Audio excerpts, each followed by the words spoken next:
Welcome to Binge List. I'm your host, Paul Chappell, and today we are reviewing Season 5 of Black Mirror. Now, in case you don't have a Netflix subscription, a few months ago, Netflix released this interactive movie that lets you choose the outcome of that particular movie. And a lot of people in the media were very impressed by this. Many of them went as far as to say this was going to change everything. And if you were like me, skeptical, you knew that we've had interactive media for a long time. They're called video games. So it didn't change anything. In fact, a lot of people blame that movie for delaying this newest season. But my problem with this season is the fact that only one of the episodes really felt like Black Mirror. Because I feel like there's two ingredients that make a Black Mirror episode. That's a very negative outlook on our future, and two would be some kind of science fiction element that makes it look bleak. And only one of those episodes, the first episode in this season, is called Striking Vipers, is actually starring Anthony Mackie and Yahya Abdul-Mateen from this great movie you might have heard of called Aquaman. They play these two friends, one stuck in a kind of a boring suburban marriage. The other one is getting up there in age, probably late 30s, I would assume. And, he's kind of a little bit immature. He still plays video games. He gets his friend to try this VR game. And in case you don't know, that means virtual reality game. And in fact, they use the same device from the USS Callister, which was the episode from last season. So I was kind of encouraged that they actually brought that technology from another episode, another season, back for this episode, and it made a lot of sense. But these two friends, they play this game together online, and they are presented with a conundrum, which I won't reveal here, but go see this episode if you haven't seen it. It's very interesting.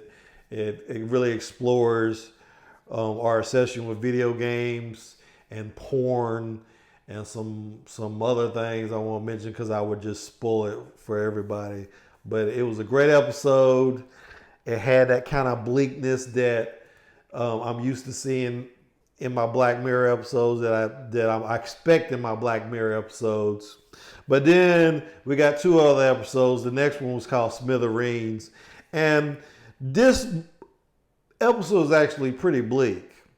So it wasn't missing that element, but I felt like it was missing the science fiction element because in this episode, this character named Chris Gilhaney, played by Andrew Scott. Now, you probably know Andrew Scott from the Sherlock, a BBC production of Sherlock. He plays Moriarty.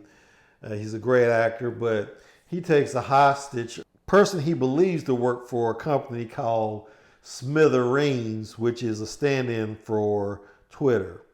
And he has a demand. He wants to, he holds this guy hostage who works for the company so that he can speak to the CEO, played by Topher Grace.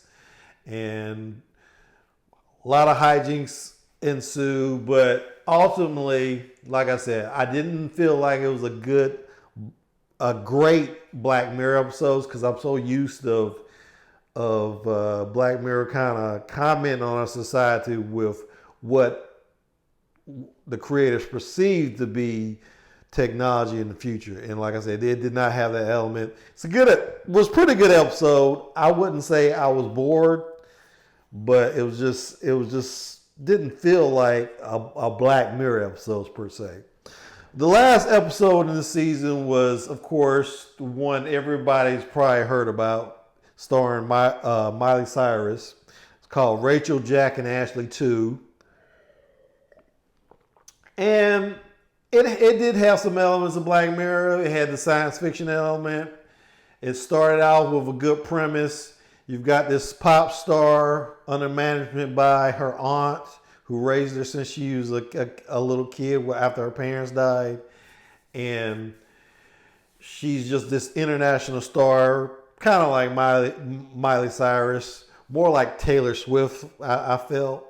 But the pop star is really tired of her this kind of kid image that she has, and she kind of wants to do more adult songs and whatnot. And it's really an episode about control, because her aunt wants to control her and uses various methods to control her, to make sure she doesn't morph herself into this less sellable version of what she's doing as an artist. So it was an interesting episode, but it took a left turn right about midway point, and I'm not sure what they were going for. I'm not sure what the ultimate message was. I felt like it could have went way more bleak than it did, but because Miley Cyrus was associated with it, that they decided not to go that way. And that's fine, but like I said, I'm used to my Black Mirror being bleak and just dark, and we didn't get that this season. And the fact that the season so short kind of, it's going to be a complaint for a lot of people binge watching this. So let's get right down to it. Do I recommend it? This is the first time I'll probably gonna do this with an actual show. I recommend everybody watching Striking Vipers, which is the first episode of this season. I don't necessarily recommend the rest of the season. So usually I either do all or none, but in this case, I think the Striking Vipers is interesting enough to, for you to just sit down and watch if you have nothing else to do. And sure, Smithereens. If you're really in the Black Mirror and you're not so focused on the science fiction part of the show, I would watch Smithereens. It has a important message to it. Like I said, I just didn't feel like it was a Black Mirror episode. It could have been maybe a Twilight Zone episode, maybe. Not even that weird, but it just felt like something from another show. I'll just leave it at that. So, 2 out of 3. So I would binge those 2 episodes. I just don't think, unless you're a big Miley Cyrus fan, I just cannot recommend Rachel, Jack, and Ashley 2. I just thought it was horrible. And I don't know, if you're a 9 Inch Nails fan, I would look at this episode, because from what I've read, Miley Cyrus repurposed one of their songs as the main song that you hear in that episode. So that was interesting. But overall, I don't think this season worked. But like I said, watch either 1 or 2 of those episodes, and that's my recommendation. So that's about it. Thank you for tuning in today. I'd like to thank my subscribers and encourage you, if you haven't already subscribed, go ahead, hit that subscribe button. Give me a like, give me a comment. Really, I would love for you guys to comment. If you have anything to say, let me know. If you agree with me, if you don't agree. In fact, if you don't agree, it'd be even more interesting than if you agree. But that's neither here nor there. But that's all I got for today. And I will see you when I see you. Thanks for watching.